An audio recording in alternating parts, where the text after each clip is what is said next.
KumaHebheru isahluko sesishiyagalombili soqala ukufunda evesini lokuqala.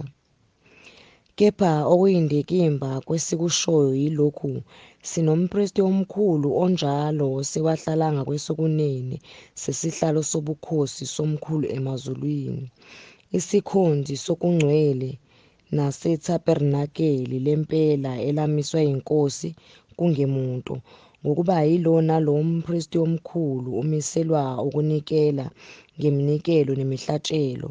Ngakho-ke kuyadingeka ukuba naye lo abe nakho okuthile kokunikela, ngokuba uma ebesemhlabeni ubengayikuba ngumpristi nakanye, ngokuba bakhona abapristi abanikela ngeminikelo ngomthetho, bekhonza okungumfanekiso nesithunzi sokwasezulwini, njengokuba uMose wayalwa esezakwenza ithabernakele ngokuthi, bheka, wokwenza konke ngesifanekiso owaboniswa sona entabeni.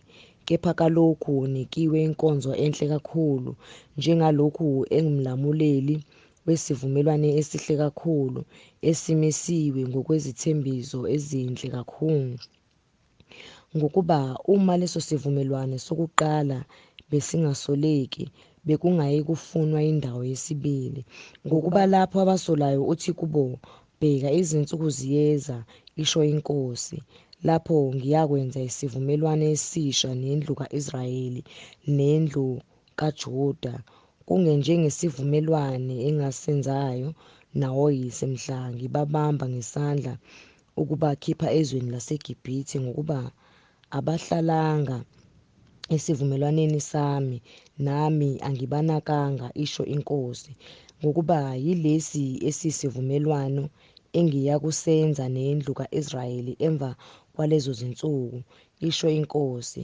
Ngiyakufaka imithetho yami emqondweni yabo, ngiyilobe ezinhliziyweni zabo, ngibe nguNkulunkulu wabo, bona babe ngabantu bami.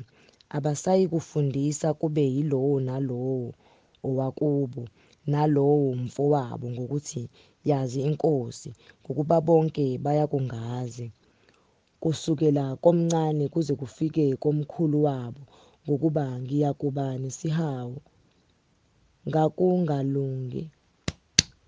ngakungalungi kwabo, nezono zabo angisayi kuzikhumbula. Ngakusho lokho ukuthi esisha uthe esokuqala sigugile, kepha okugugayo osekukudala kuseduze nokunyamalala.